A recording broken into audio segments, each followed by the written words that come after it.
The Constitution enshrines our right to privacy, but the world is a tad different than it was in the 18th century. So how do we ensure our privacy in this brave new world? Joining me now, former Utah congressman and Fox News contributor Jason Chaffetz is back. Welcome back, sir. Thanks, Kennedy. Glad to be with you. So let's talk a little bit about what Tim Cook was saying, because I agree with him that privacy is certainly a right. And, you can be backed up by reading and interpreting the Constitution. But do we really need new laws? Well, we got to be very diligent about what our government's doing. I think Tim Cook is right. And what I'm really worried about is I think most Americans have no idea what these tech companies are doing, diving into our personal lives and doing things in cahoots with our government. Most people don't realize that more than 1 out of every 2 people in the United States is in the FBI database. Oh. They may be suspicionless Americans, but facial recognition is in use by the government, and they're getting that when you go to get your driver's license photos. Yeah, also clear at the airport. I just signed up for it, which just goes to show you that you think there's a certain level of ignorance. I think it's rational ignorance. I do think it's generational. I think there are an entire generation of younger Americans, particularly those who are raised on technology and have known only that, who just assume there's no such thing as privacy. So what happens when they assume power? Well, and that's what I worry about. The laws changed a couple decades ago so that a 13-year-old can enter into a user agreement. You're basically trading your personal information. Everything you look and see online then becomes the data and property of these companies who go and sell it for a profit.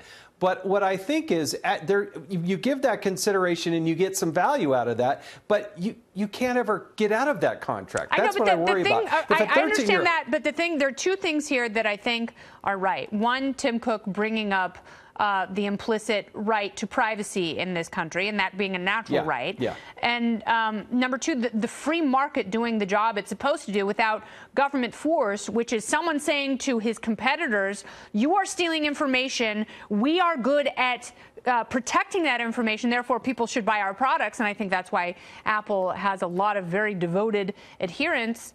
But the other thing, the thing that I bring up in my monologue is there's so much money in Silicon Valley between Facebook and Google alone. You don't even have to name other social media companies or tech companies. And they are more than happy to sit down and help craft these laws to their benefit. That's how cronyism works. I mean, look at what's happened with the healthcare industry. I brought up unions as an example, but, look at teachers' unions. And there are so many examples of this where big money sits down with big government and crafts things in their favor. Well, we have about 250,000 employees that work on IT, and they make a handsome salary. We spend about $90+ billion a year, more than the tech companies are able to spend. The federal government spends and it doesn't work. And so they still rely on these tech companies. Very hard to attract the talent. But I worry about what they're doing with the data.